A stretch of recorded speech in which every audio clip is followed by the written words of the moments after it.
Hey, everybody, and welcome to a fresh new series of episodes of Frank About Health. I'm here with my permanent co-host, the lovely Meredith Gray. Just kidding. No, Dr. Phyllis. Dr. Phyllis Quinlan. But more importantly, I want to add that this is part two of a very good episode that I had on Eric Sarver's show, Employment Health Today, this past Tuesday from 5 to 6 p.m. We happen to be on the same time slot 2 days later to do part two.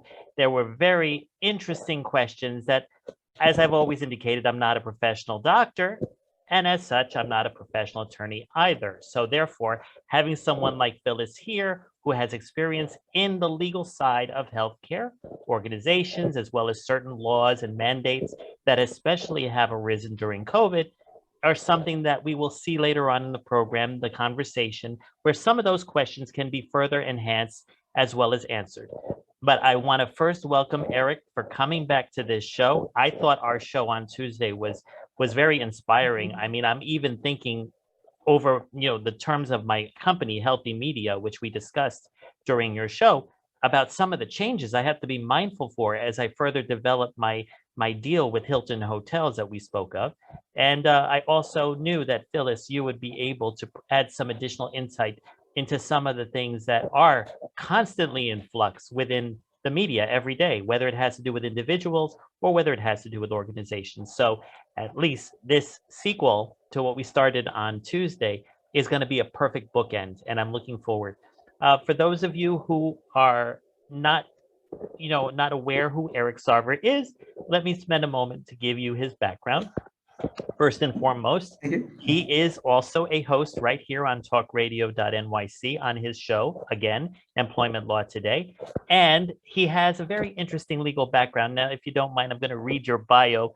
It'll be a little bit scripted, but at least I want to give you your due. So, sure thing. Thank you. Eric, you're very welcome. Eric Sarver has been an attorney in New York for more than 23 years. He first opened the law offices of Eric M. Sarver in April of 2001. After previously working as an associate attorney at a Park Avenue law firm and subsequently serving as counsel at a prominent civil rights firm, Eric Sarver has practiced employment law and business law both on behalf of employees and in defense of management. By advocating for his clients' interests through mediation, arbitration, and in the courts, the law offices of Eric M. Sarver further provides legal guidance to business owners to navigate the complex maze of labor and employment laws, including those that are COVID-19 related. That it covers the hiring, the firing, and the management of those employees. Now, what I find intriguing is, being my background is in business, as has been in healthcare more recently, I look back at the way that you've been practicing your law, and I always think on behalf of the management. But Phyllis brings a unique perspective. We're talking about the nurses, the doctors, the essential workers, all of the healthcare professionals that I'm sure have had their own paradigm shift, unlike typical management in various sectors. So I'm looking forward to us spending about 15 minutes or so on that whole shift, especially since it's all related to the collective organizational changes and laws that need to be revised in order to accommodate what is continually in flux until there's finally some stability with this pandemic. Now, I know one of the things we talked about is that you're noticing in legal circles that most employment laws that are revised or mandated are reactive rather than proactive. So hopefully what we can learn from this episode of Frank About Health is exactly how we can learn to try to be proactive, whether it's adapting to existing laws or coming up with new creative ideas that could become laws. And so that's what I'm definitely also looking forward to talk about on this show. But for all the listeners out there, just know that this is part two of a 2-episode block. Again, part one, it was called Mental Health and Employment Law Post-COVID. It's the same episode here, except it's part two. So sooner or later, Talk Radio NYC will air these back to back because I think it's good to have both perspectives, especially since we're dealing with such an evolving sectors or evolving industry or profession such as healthcare, which has been the catalyst in this entire pandemic. So thanks again, Eric, for being here on the Sure. show. And of course, thanks for Phyllis for joining me on all our various shows we've done so far. So I wanted to first open up the floor to you, Eric, and get some of your additional questions that may have arisen out of our first interview. Sure thing, Frank. Let me just say, first off, thank you again for having me on the show tonight. And Phyllis, I look forward to the conversation. I think between the three of us, I think we can come up with some interesting perspectives. Frank from mental health perspective, and Phyllis as well with your medical and nurse background and coaching, and myself as an employment law attorney. And your question, Frank, if you could just one more time there, I just Oh, well, based on some of the questions you had for me, I Right. may have left out some of the answers you were anticipating, or I may not have been fully explaining myself because of the expertise that you're familiar with versus what I've experienced. So I thought if there were any additional Oh, sure. questions that I may not have answered or that you may have had since the show, I wanted to discuss them right now. Sure thing, Frank. Sure thing. I think like one question we had was about like say what are some of the changes that we're seeing in employment in terms of more and more people with mental health and disability, mental health illness and situations, say seeking out reasonable accommodation requests like from their employers, from their place of work. You know, what are some of what are the laws like allowing for employees to do? What are employers' obligations? I think that's something that we maybe didn't quite get to on my show on Tuesday. Or just touched upon it a little bit. Yeah, just a touch. I think we touched up on it briefly. When I remember that question, even thinking about it now, all I could say from personal experience is I've noticed a whole myriad of professionals, whether they are teachers, whether they are lawyers, whether they are doctors themselves, that are finding a leniency towards wanting to work from home because they have found it to be a place of mental peace and relaxation and calm because of all of the input that they're getting from everyday media and their patients and their clients and their students, depending on the profession. There's just this hypervigilance and this I don't want to just say PTSD like the be all end all, but there's this hyper reaction to what used to be considered, okay, this is a fire I need to put out and let me deal with it. Yeah. So I think that the desire is not to go back to work. And I gather the laws that are either in place, like some organizations are doing hybrid, some are saying come to work 3 days a week and work 4 days at home, you know, including weekends, or just see your clients virtually, but still come into the office. So I guess there's a lot of negotiation between the employees and the organizations, depending on the type of organization, that are willing to make those adjustments. But as we've been seeing, it's all on demand. It's all at the point of necessity rather than pre-planning in advance for what if scenarios, which is what I think something, Phyllis, you might be able to chime in on, but at the same time, maybe laws need to be created to start looking forward as to what the new normal may look like in the workplace. Yeah. Oh, Phyllis, did you want to jump in there? Well, I was just, Eric, what I was just going to say is from a clinical healthcare professional perspective, clearly it, what you specialize in, what your role is, if you have a bedside role, so much for virtual, and, I mean, there are some practicality pieces, but that doesn't mean that healthcare isn't slowly moving to something that is either some form of virtual or some form of hybrid. Right now we have a role in nursing called case managers or nursing care navigators. And many times that can be done as a hybrid where some of that is done from home, some of that is done at the bedside when you're rounding with the team. Mostly they're doing a lot of discharge planning, but there is a tremendous amount of phone and collaboration and authorizations from insurance companies that need to take place that certainly lend itself to working virtually, and then telemedicine, the whole new push for telemedicine is going to be something that I'm excited to see what it brings. I'm hoping it brings increased access. I'm hoping that it really speaks to our elder population, and for people who really have challenges getting to and from the physicians making those appointments. I think it's exciting. It's a little intimidating, but exciting nonetheless. Yes. Yeah, absolutely. Can I jump in, Frank? Sure, absolutely. Great. I think Phil's excellent point, bring up the healthcare industry. And what I'm seeing is like in the industry, I see that with this issue of remote work, there are several, I think, motivations like the companies are using to decide, do we go back full time in person fully? Do we go remote or a mix, a hybrid? Some of them are business, practical, right? Hey, do we save money on office space, on people's travel expenses? Can we hire from other states? Like, there's that business component. But from a legal perspective around, say, like bring it back to mental health and accommodations, I think that with COVID, some see it as a liability issue. They think if we're going to force people to come back, and let's say a second wave hits or a new variant, people get sick on our watch, can we have some kind of liability factor there, whether it's workers' comp for, say, an unsafe workplace that someone gets sick from, or a negligence lawsuit. But from the employment law perspective around disability law, I think that, the accommodation could be an employee might say, hey, either I've got like long-term, long haul, I guess COVID is called, right? Long-term, long haul COVID. And I think maybe I don't have the energy, the wherewithal to commute to and from the workplace like every day. I think so my accommodation request would be, I can still perform my job duties. That's the key analysis. Can they still perform their job duties while working remotely? You made the good point about a bedside person. If you're a surgeon, you probably can't do your job remotely, right? Same thing if you're an executive chef at a restaurant, can't cook food from afar. But many jobs do have that capability, especially with all the technologies. So I think the question is, like, say, if an employee suffers from, say, anxiety disorder or depression, if the cutting out the commute, if being, as Frank mentioned, in their home environment will keep them feeling, say, less anxious or safer, as long as they can show they can substantially perform their job duties and that the accommodation to work from home is not going to hurt the company from a point of view of operations, financial point of view, or just any threat to the company, then it really should be, I think, a trend we're seeing more often.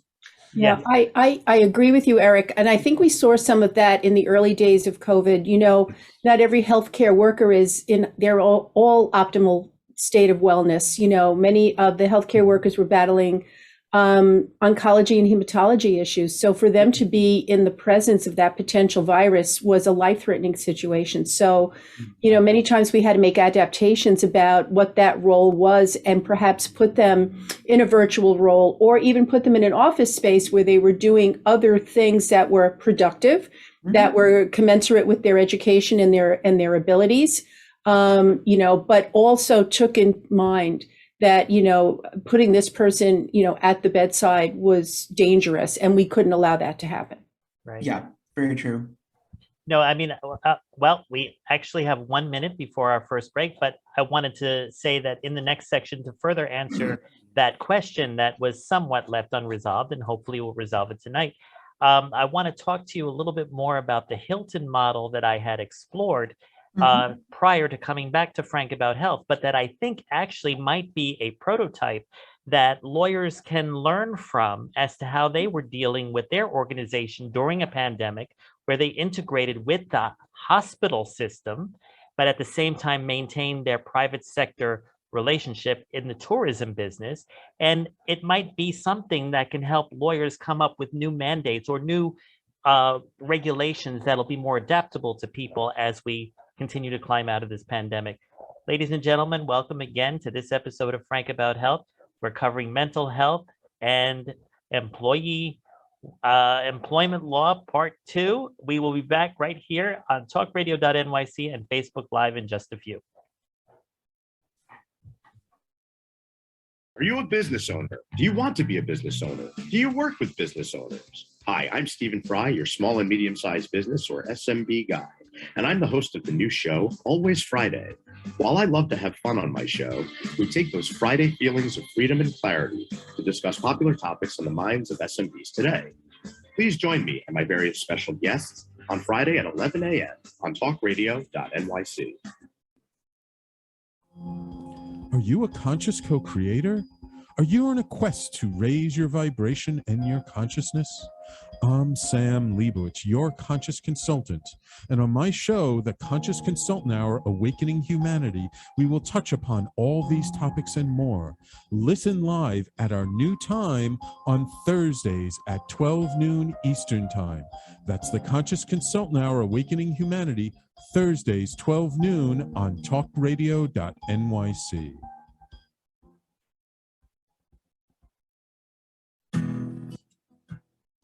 Are you interested in having a better relationship with yourself, others, and God?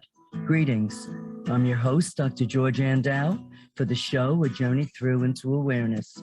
On my show, we journey into the awareness that the mind of God is the true seat of our personal consciousness. We join together each Monday at 7 p.m., so tune in on Talk Radio NYC. You're listening to Talk Radio NYC. Uplift, educate, empower.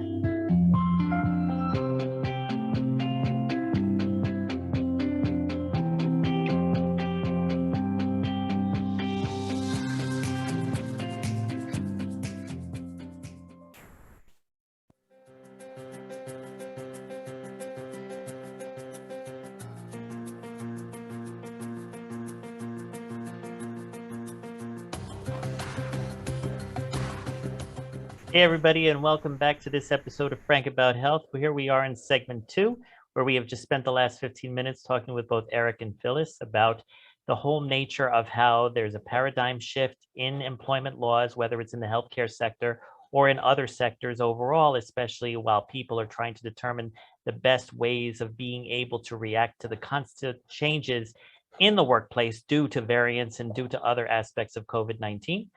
The mental health piece of it is we're just observing a hypervigilance and a different way of people relating to each other because of whether it's the phobia of reconnecting after months of not connecting, or whether it's being used to the comforts of Zoom technology to be able to constantly do their business. As Phyllis mentioned, there are certain professions where that's just not possible, like surgery. And basically what I wanted to now address in sort of a conclusion to that mysterious question that wasn't completely answered on Tuesday is my work that I had been doing with Hilton Hotels over the last 18 months. First of all, as far as Hilton is concerned, I was employed by them for about 3 months back in 2016. It was in their timeshare organization, Hilton Grand Vacations. And when I had left it, I left actually for some medical testing on my part, because my viewers and listeners know that I do have epilepsy. But basically, as a result, I wanted to turn my relationship with Hilton when I came back from my testing to be a partnership, because I saw what their timeshare business was doing for retirees. And so at the time, not knowing that COVID was upon us, because that didn't happen until 2020, I had approached Hilton towards being able to get involved in campaigns to welcome timeshare owners who are seniors looking to retire the rest of their life by traveling around the world and experiencing a very relaxing retirement. Lo and behold, the pandemic comes in March of 2020, and Hilton Hotels, as other hotel chains, shut down, with the exception that Hilton converted a lot of their New York City hotels. I can't speak for the rest of the country. I don't specifically know how they adapted, but within New York, since we were the epicenter, a lot of theirs were either, depending on the brand, Homewood Suites became the essential worker hotel, as well as those who were administering the vaccines at the Javits Center. They, the armed guard, I can't remember the proper term, but they were released by the president to go ahead and, well, by the governor actually, to stormtroopers. National Guard? National Guard. Thank you. Okay. Sure. All right. Please tell me not stormtroopers. You got to forgive me. That's in your perspective. Maybe this is my own PTSD from the whole. Okay, sure. No, but the thing is that essentially the National Guard was living at Homewood Suites as well, and they would go to the Javits Center right there on 12th Avenue and administer vaccines during the first wave, which were actually the Group A, the healthcare worker. Now, I think that was when we only had Pfizer. Now, simultaneously, the other brand, Hilton Garden Inn, became the homeless shelter system, which at that time our Mayor Bill de Blasio, was basically mandating that specific brand to be literally turned into an organization that had a doorman, that had your mail delivered there, that had your food delivered there, that you would get your vaccine submitted there if you were homeless, and obviously you couldn't move around the city. But the thing is that they were able to derive not a good profit margin. The hospitality industry went down by about 5 to 10%, especially in the third and fourth quarters of 2020. But they were able to offset their revenues by welcoming, instead of tourists, the people that were healing the sick. especially when there was no vaccine or cure-all for COVID-19 at that time, and the rest of us were quarantining. Now, after that subsided and the first round of vaccines went through, I actually met with the general manager of that particular Homewood Suites, and he told me that they have decided that the Hilton family, the Hilton brand, was going to work hard to bring back their brand integrity to be competitive with the other chains like Marriott and Wyndham and others like that. But they wanted to be known not just as a hospitality company, but as a healthcare brand, a socially responsible brand. Now, that means that even now, as we are recovering and Broadway has reopened and they're bringing their tourists back, they still have units dedicated to essential workers, to anyone that is concerned about helping our society reinvigorate during, getting back to normal, whatever that new normal is going to be.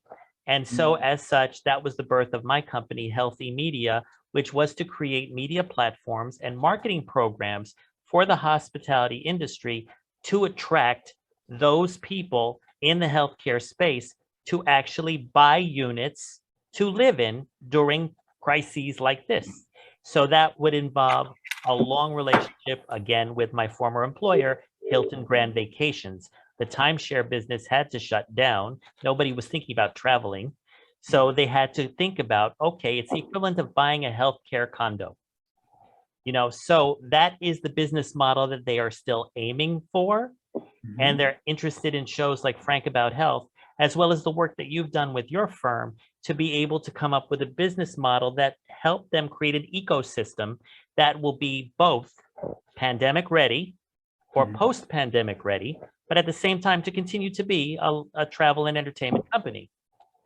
So what I'm seeing in that one case, there might be other sectors, other companies in their respective sectors doing this, but I'm not too familiar with it other than in the case of the hospitality sector. So for that reason alone, what I'm thinking is as they continue to evolve and change, they may need to come up with new employment laws to take care of their managers, to take care of their travelers, to take care of their timeshare owners, to take care of the essential worker. And this is something that I will find out more about in the coming months. As you both know, I was in Seattle recently at a Homewood Suites there, and they themselves are doing the same thing.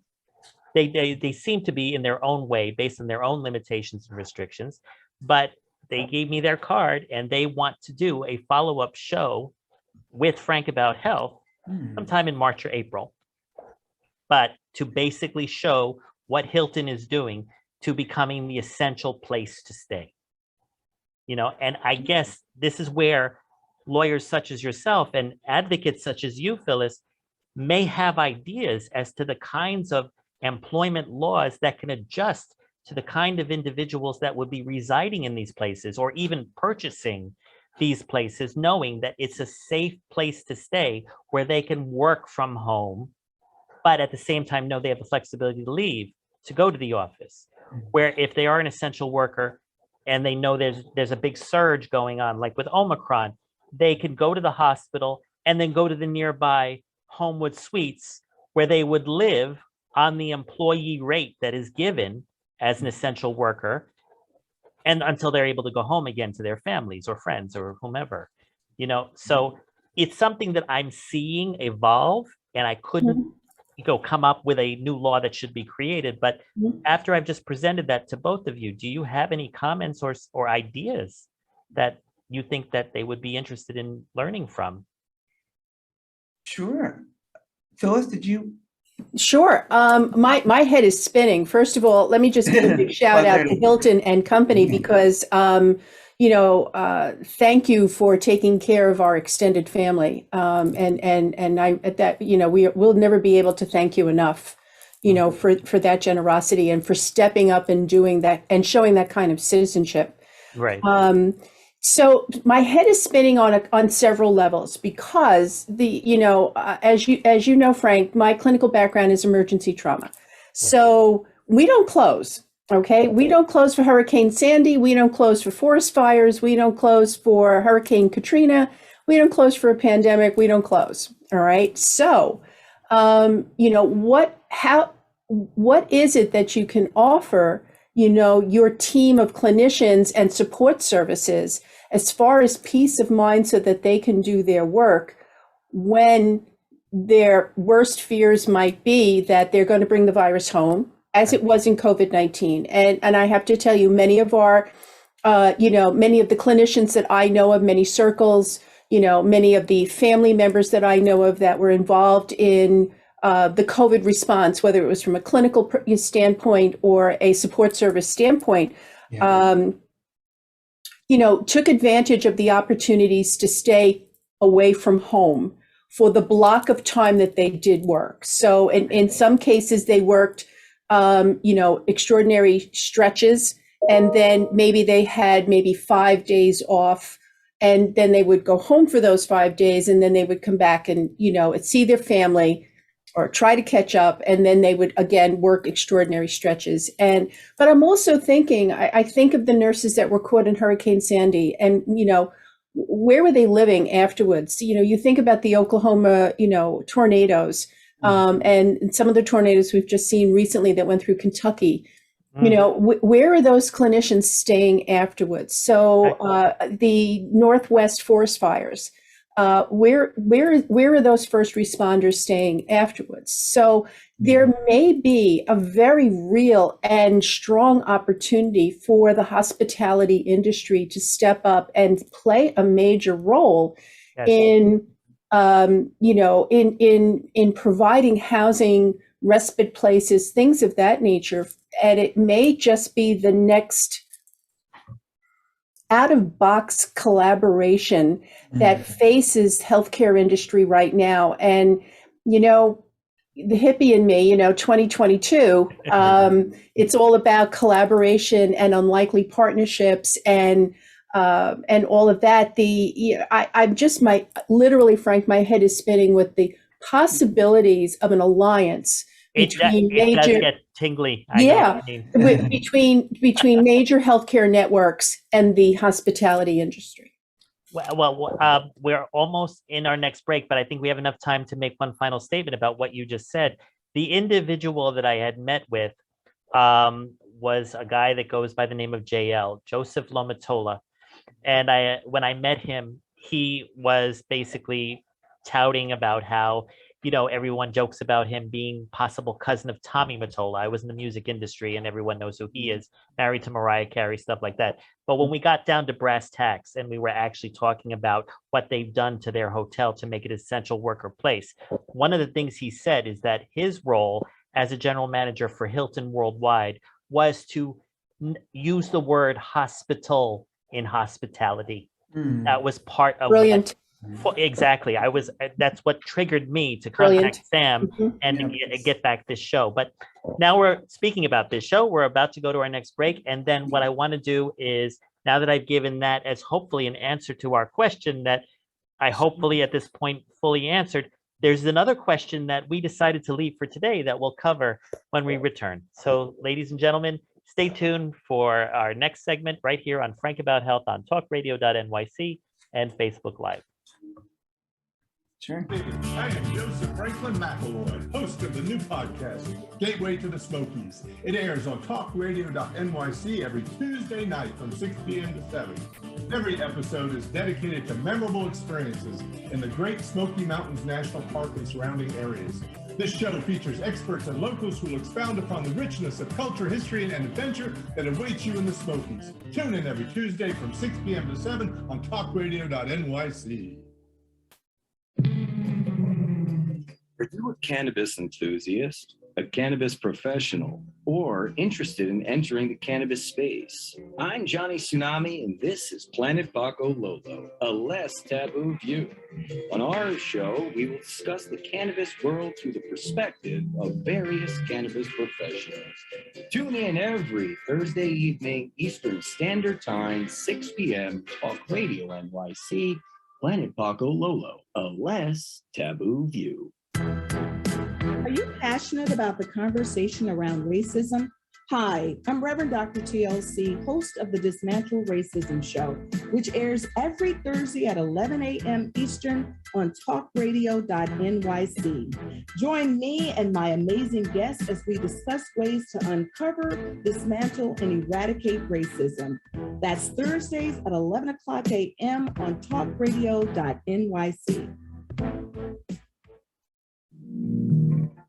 Are you a small business trying to navigate the COVID-19 related employment laws?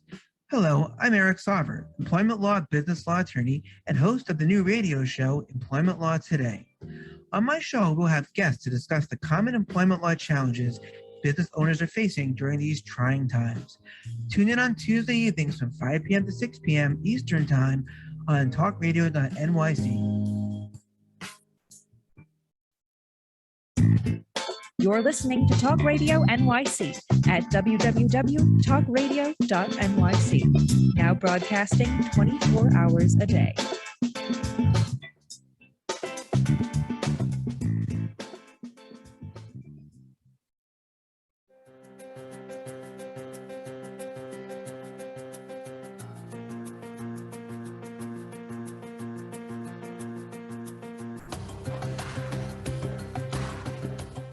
Hey everybody, welcome back to segment 3 of this episode of Frank About Health, where we are discussing mental health and employment law post-COVID part 2. Eric, I think you had some feedback on what we were just discussing in the last segment. Absolutely, yes. Well, first off, I'll echo what you both said, Frank and Phil. I think my hat's off to to Hilton. I think it's a very innovative idea they had. The way they implemented it, like really impressive, really something. Just a couple ideas that came to mind in the theme of our show tonight. We talked about what Hilton did. The term that came to mind is like corporate social responsibility. What's the ethical, moral, and business, obligation to have some kind of social responsibility in running a business. And what we often see is that, a lot of companies, I think, are starting to realize that sometimes doing the right thing is compatible with increasing their profit margin and their better bottom line. Starbucks, I think, was one company that I believe offered free coffee to all the healthcare workers, lattes, whatever they want. They can come and sit and rest. And that's a nice, good thing to do, and caffeinate them, keep them up and rewarded. But also, then they're going to come in there and get their sandwich or something else. So it's like Hilton can then impress the families of those people, and they might come and stay. So I think it's a good example that sometimes doing the right thing can be good for society and profitable. It's the first thing. And two more points, if I may. I think it's you would ask the question, what new laws could this be an example or inspire? And just to kind of something that comes to mind, so it's interesting in employment law, and we as attorneys, it's like while we don't really pass new laws, of course we have the Bar Association often is made up of lawyers who might weigh in opinion letters on certain legislation that might be pending or passing. So in that sense, you might have some influence, but usually we kind of create for our clients or companies certain policies. But the law usually provides a floor. This is the minimum that you must do or can't do, right? You must provide certain sick days. You must provide disability leave. But we can choose as as employers, let's say, and as employment lawyers for them, to encourage people to have innovative policies. So it's almost like a rule or a law. So one quick example might be, maybe companies want to look at Hilton and say, they had a good, they're able to provide some kind of housing. Well, maybe if we have workers who say are essential workers, who often are lower income, maybe they don't have a private car to go home at night. If there's another surge, if they come to work, maybe we'll pay for their private car service, so that they don't have to take the bus or the subway and risk getting sick. So it's just an example of how companies can look at this Hilton model, which again, I think is a great idea. I give them credit and say, what can we do that will accommodate people, take into account health concerns, and even be social responsible and even improve our bottom line. So. Oh, absolutely. And I'm sure that a lot of that, depending on the brand of Hilton, because they have 17 brands now, but they have their own identity and culture. And in the case of Homewood Suites, they are essentially like condos. They have kitchens, they have living rooms, they have private suites and bedrooms and stuff like that, meeting spaces. I think Embassy Suites is another brand that does that. But the thing is that due to the nature of all the waking up early and taking a bus for free, at least at the time, especially here in New York City, and then going to a hospital and witnessing so much, I don't know what to call it, grief, horror, fear, whatever, but then also going back to home to that, they had to sleep, and they couldn't sleep inside the hospital itself. So I guess they were forward thinking enough to open up their suites and brand them as we are here for the essential worker first and foremost. They even changed their whole pricing model, where a normal room, for example, the one that I dealt with at Times Square, was $495 a night. It went for $99 a night. Wow. So you'd be paying that the equivalent of $495 over 2 weeks, 3 weeks time, and that would be like your subsidized rent. You could think of it that way. And I think when Hilton Grand Vacations, that is in the business of timeshares, they coordinated with them so that they created a model where you can convert your timeshare ownership points to stay in the Homewood Suites, especially if you were an essential worker, for free. So it's like, believe it or not, indirectly, it's almost like an employee benefit by being tied to Hilton, whether you were a timeshare owner or a Hilton Honors member, where you have all these points that you've earned from staying there, and they were able to capitalize on that. And then you mentioned Starbucks earlier.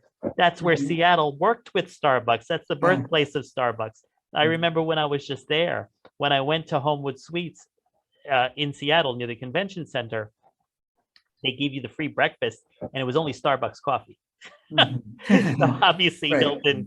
Hilton was working with Starbucks right there in their hometown. So I'm sure that it's in their mindset. But I also perceive, like, based on the interview that I did, and I'll send you both privately offline a copy of that interview so you can see what was in their mind at that time.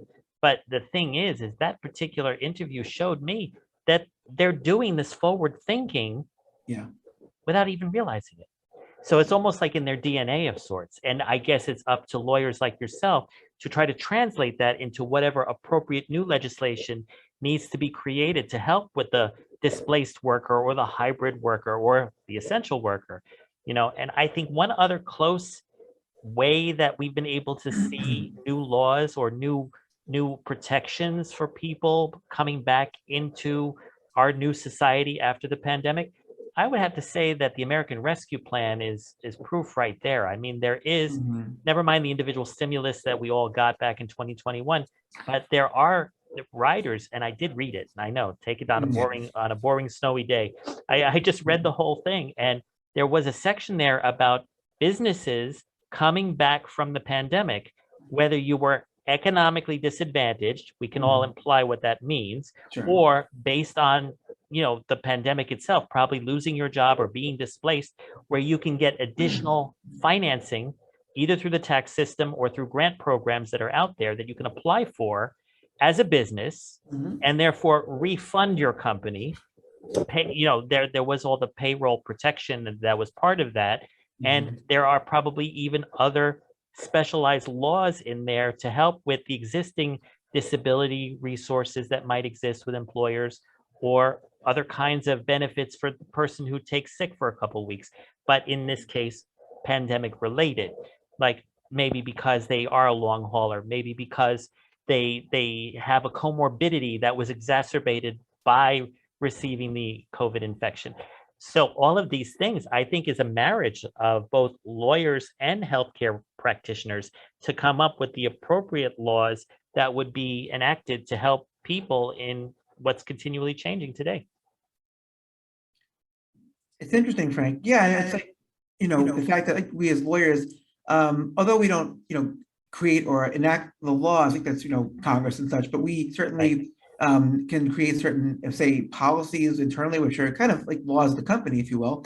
And of course, we can actually, as I mentioned, we certainly can lobby the government, even just about, opine about what might be a good law, just, from a perspective of what might be interesting to discuss.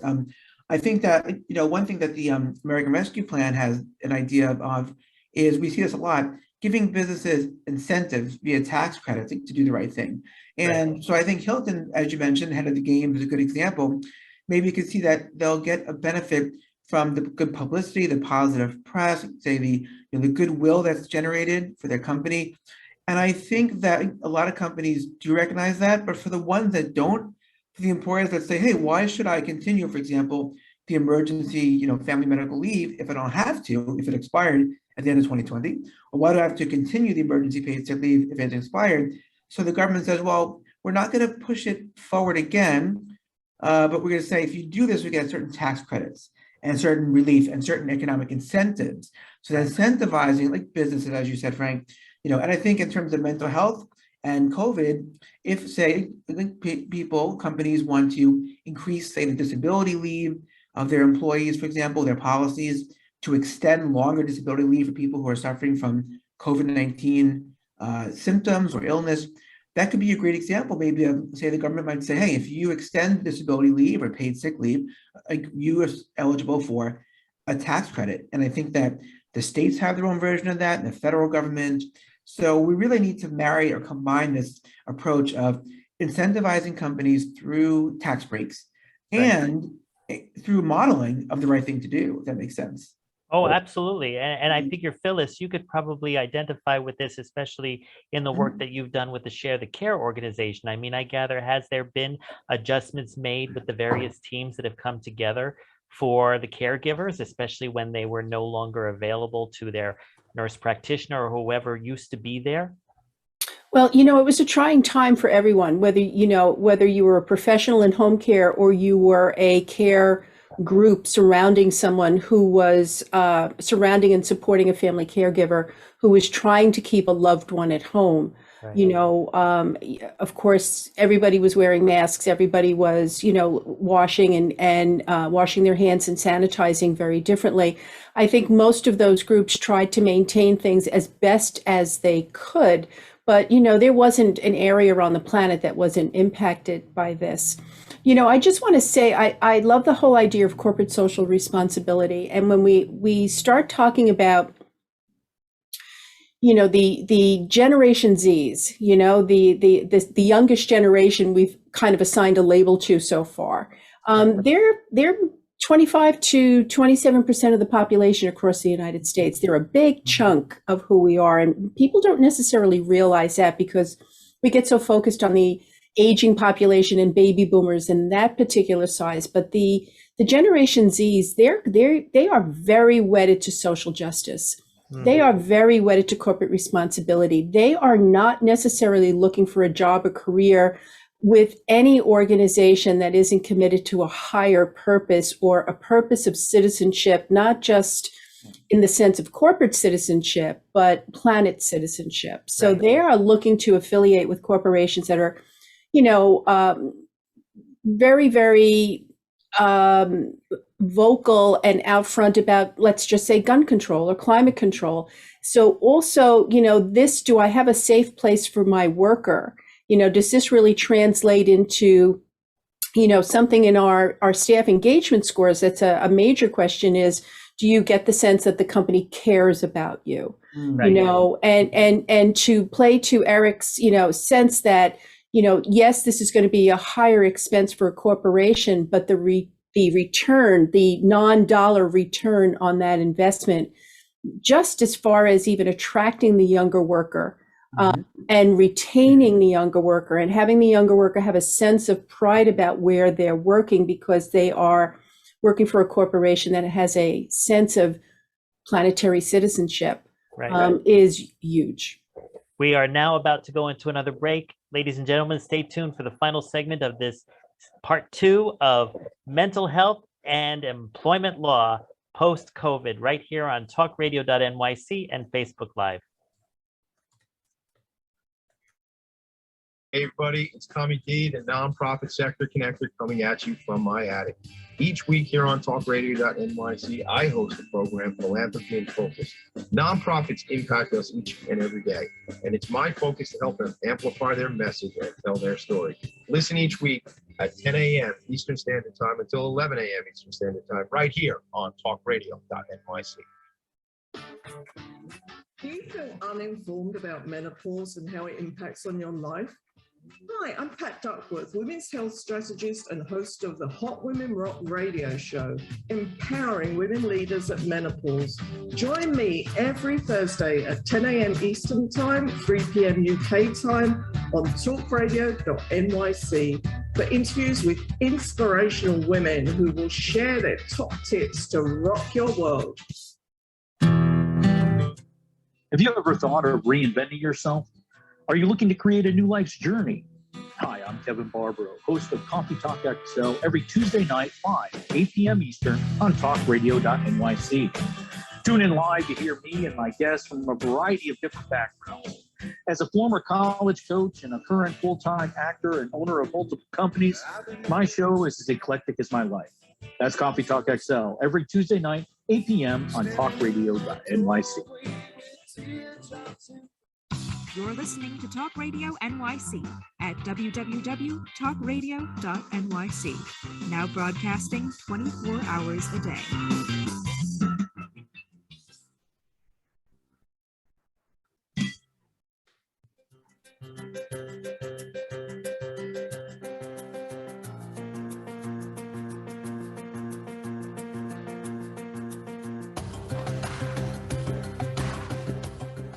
Hey, everybody, and welcome back. We're here with both Eric Sarver and Dr. Phyllis Quinlan, and we've been having for the last 45 minutes a very enlightening overview of the possibilities of alliances, basically as we're all, as a community, trying to evolve and react to the positive directions we can take a pandemic after it's finally resolved. Eric, I just realized here, there was a question that we had on your show that we were going to go over possibly on this one, which had to do with advocacy, mental health advocacy, that the law is proactive enough in requiring of employers to address it. I think we answered that question. Do you agree with me? I think we did. Yeah, I think that we gave some good examples as well in the last parts of it, two segments, I'd say. Awesome, awesome. By the way, who has joined us right now is Sally Kalksma. She is going to be on my next hour, which is coming up at 6 o'clock, where we're going to actually have an episode about, what was the title that I gave it? Championing Life with Cancer. And that's going to be a very interesting take on, and she has a very special story that I want everyone to be aware of. So after this show ends at 6 o'clock, we will say goodbye to Phyllis and Eric, and thanks always for what you've already done so far, especially when I was on your show on Tuesday, Eric, and Phyllis, you'll be here again, as we've already talked about. But I just want to point out that I have met all three of you through our guy, Sam Leibowitz. So I want to thank him out there, give him a shout out. I mean, obviously, Eric, we work with him through doing our shows together. Right. But I got to say that, never has there been a time where I've been more inspired by what he has done, not only with his show, but with this network, especially when he's always saying that the Conscious Consultant Hour, awakening humanity. Yeah. And what we've been talking about, while the laws are constantly changing because of COVID, and not to mention that there has to be a more proactive stance, and Hilton has shown an example of doing that, it is getting to our core humanity that most people probably lost sight of when everything was more normal prior to COVID. And I think that through this network and even through this show and through the show you do, Eric, that we're doing our own part to try to bring everybody back together. Thank you, Frank. I think so too. And I'll echo you in that, and shout out to Sam Leibowitz and to the station. I started on the station, I think it was late September 2020. And I have to say, in that time, every host I've met, including yourself, Frank, and you too tonight, Phyllis, seems to have very much a sense of just social responsibility and creativity and the certain liveliness about them, like certain animated, personality that I think has not been matched in other forums I've been in. So it's very refreshing. It's nice to be, a fellow among fellows and with various people here. So yes, absolutely. Appreciate that. I mean, essentially also, Eric, before we eventually, move on past this episode, are there any things that you would like to highlight within your law firm or the kinds of work that you do that you want people, my listeners or viewers, to be aware of, especially when it comes to business law or civil rights management? We're having a theme this month on Frank About Health, where we're going to have a show on social justice in healthcare, which is coming out in a couple weeks. And next week, we're going to have Dr. George Andow come and talk about the pain of detachment. And COVID has been an environment where a lot of people have been detached and not by choice. So that's also a relationship to trauma. But I guess with each episode, there's a different narrative. And I just figured that there was no better way to start the month than having our sequel to Tuesday's show, because it's setting the stage to moving forward with the types of shows that can help continue to awaken humanity, as Sam would say, or to continue to bring awareness that a lot of people are just either they're just not focused enough or they're just not knowing the right avenues. So is there anything you'd like to add about what you're doing? Sure, I'm happy to add something. Yes. So I just say that what my practice, my firm, I represent different employers, companies, management, industry agnostic in all areas of basically all different industries. And I think that along the lines of tonight, we're talking about being proactive and reactive. And so with respect to COVID-19 and the mental health disabilities and laws need to be considered, and the policies that you consider in your company, I would say the message I have is that if you're a company out there, it's better to come to your employment law attorney, such as someone like myself, proactively say, hey, we want to comply with all the different federal, state, and city laws around COVID-19 compliance, around, say, reasonable accommodation for disabilities, people who might be sick, employees of ours, and in terms of just following the labor laws, wage and hour, that type of thing. So I think it always makes sense to come to someone like myself, say, to help you to comply with the law. And then, of course, if you haven't, and you're a company that, say, is being sued, or maybe you're in charge in the Department of Labor with an audit or a violation, it's just so important to nip it in the bud. And one of the goals I have is I'll defend companies when they've done something wrong, and we try to negotiate and resolve the matter if we have to go to court or mediation. But then it's like, how do we look forward in the future and say, how do we stop these things from happening? And along the lines of corporate responsibility, how is it possible to do the right thing by your workers and by yourself, not just to not get in trouble with the government or with fines or penalties, but also to increase employee morale? I'll say one last thing. A lot of times I think businesses think, oh man, I have to follow these laws, it's going to hurt me. If it helps the employee, it hurts me. And the reality is, if your employees are more engaged and healthier and happier, not only are they not suing you as often, but they're just producing more. So I try to get that message across to people that might need help. And my website I mentioned, if I didn't before, is www.sarver-law.com, which has my info, my email, telephone number, New York City address, etc. Awesome. I mean, overall, Phyllis, what do you take in terms of the understanding that this pandemic has definitely created a paradigm shift with various industries, various sectors, private sector, public sector, not to mention the healthcare system? What do you think is the commonality in all of those various sectors? Or do you find that the healthcare sector in particular is almost hyper changing due to the nature of almost being in contact with COVID? Unmute. Sorry, I only think I can really speak from the point of authority on healthcare, and I'm glad you've given me this opportunity to share this, Frank, because it's an important point I want to make.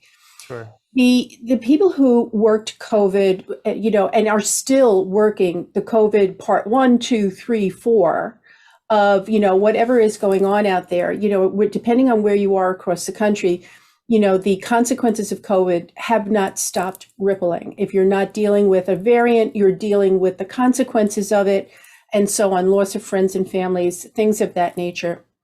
What has happened to the people that I am speaking with, and I am speaking with healthcare providers across the country, what has happened is they have a new sense of empowerment. So when I am working with them, trying to help them untie the knot of their COVID experience and have it less likely be an episode that could result in post-traumatic stress, and have it increase as an episode that could result in post-traumatic growth. The first question I ask them is, what have you learned about yourself? And everyone says, I'm stronger than I ever thought I could be.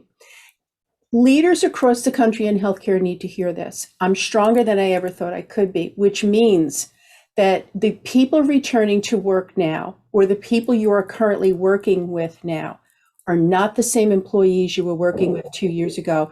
They are far more empowered. They are far more confident. They are far more connected to a sense of mission and purpose and less likely to put up with unhealthy work environments.